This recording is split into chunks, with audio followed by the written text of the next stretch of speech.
Christina, aka Miss Lomac, and today I'm coming to you from my classroom. You may or may not know that I am a first-year art teacher, so I teach elementary art, pre-K through 5th grade. So I wanted to come on and make a video about 3 things I've learned during my first semester as a first-year teacher. When I finally got the job as a teacher, I was looking all over for different types of videos, any kind of information that I could find that would kind of prepare me, but nothing can fully prepare you for what's in store because each school is different, each class is different, and of course each student is different. But these are 3 things that I think will help you if you keep this in mind when planning for your first year, or I guess just in general. Number 1, I think that you need to make sure that you are very specific when you give instruction. And so what I mean by that is make sure that you tell the students exactly what you mean. For example, I was teaching a pre-K class, and this is not only because it was a pre-K. I've had similar situations happen with the upper grades, 3rd, 4th, even 5th, okay? Okay, not really specific like what I'm gonna tell you, but I've had similar things happen to where it's like, how could you not really actually understand what I meant? So anyway, the first thing that I think you need to do is make sure that you're specific in your instruction. So a little mini story time was that I was teaching a pre-K class and one of the students was chewing gum. And I told her, you're not supposed to be chewing gum in class. You need to go spit it out right now. So, when I say, I'm thinking, she's gonna get up, go to the trash can, which was literally like 2 steps away from where she was, and go spit out her gum. But no, so I told her to go spit it out right now, and she turned her head and said, yeah. She spit it out right then and there on the floor. And the crazy part about it is that my floors are like black and white. So it's all black with like little white specks, because the room that I'm in now, it used to be an art studio, as you can see. And back here I have like a whole wall full of mirrors. Gift and a curse, but it's a wall full of mirrors. Anyway, so the floor is all black, and then it has like a bunch of white specks on it. So I'll insert a clip for you so that you can see what I'm talking about. But anyway, so I was just like in disbelief that she actually just turned her head and spit her gum out on the floor.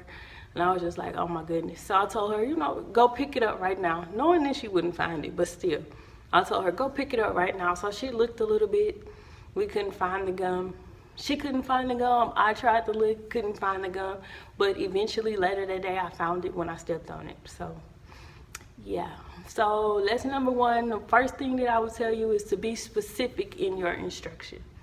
All right, so number 2, the second thing that I would tell you to do as a first-year teacher, or the number 2 thing that I've learned as a first-year teacher, is to, I guess you could say, use your resources or let the students help, okay? Like as a perfectionist, as a teacher, as a creative, I know for me in art, as a creative, you always want to do things yourself because you feel like only you can, how you want it done, so you do it because you know that you can do it and do it right.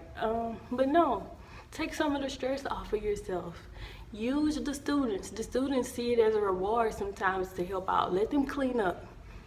Let them pass out papers, let them pass out pencils, let them pass out supplies, let them be the other student monitors, to keep everybody on task. Tell them to politely tap their neighbor on the shoulder and sit down the right way in the chairs. Tell them to monitor the noise levels. Use your students, let them help, and that is not only helping you because it relieves them from some of the stress of you having to keep repeating yourself over and over, and it allows them to feel like they're being rewarded for being the one to be able to remind the students, to tap the student, to tap their fellow classmates or remind their fellow classmates. The number 2 thing that I've learned is to let the students help. Okay, so that brings me to number 3. The third thing that I've learned, or tip that I have, well, I guess it would be the third thing that I've learned as a first-year teacher, is to repeat, model, repeat. Repeat, model, reiterate, remind, repeat, remind, repeat. Model, remind, repeat, and do it all over again.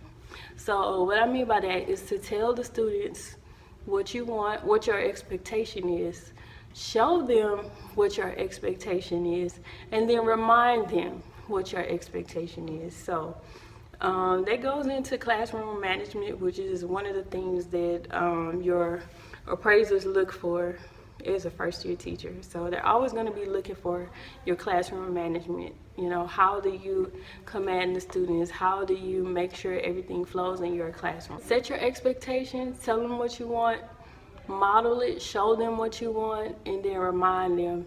Do it again, repeat what it is that you want. And another thing that I've learned, I guess this is a bonus. The bonus that I want to share with you and want you to keep which kind of helped me settle into my role, my position as a first-year teacher. Like, I'm settling up in here and I'm feeling more comfortable about what I'm doing, because I came to realize that this is my classroom. I'm the captain of this ship. This is my house. When the kids come into my house, I invite them, I welcome them into my house, and they have certain rules, expectations, and standards that they have to follow when they're in my house. Just like when you go to somebody's house, you're not gonna put your feet on their couch. You're not gonna throw trash on their floor. So this is my house. So that's one of the things I've learned, is that this is my house. And I have certain rules and expectations for my house, who I let into my house, and the things that I expect people to do when they come to my house. So coming to the realization that this is my domain and I am the captain. So number 1 is to be specific in your instructions. I've learned that. Number 2 is to let the students help. Number 3 is to state my expectations, to show my expectations, and then reiterate my expectations. And then the bonus that I've learned is that I'm the captain of this ship. This is my classroom, and I run it how I see fit. So yeah, so hopefully it'll help somebody out there that's looking for different types of tips, techniques, or just to try to get an idea of what it would be like as a first-year teacher. So those are some of the things I learned, and hopefully you keep those things in mind. They might help you in your journey as you begin your career as a first-year teacher.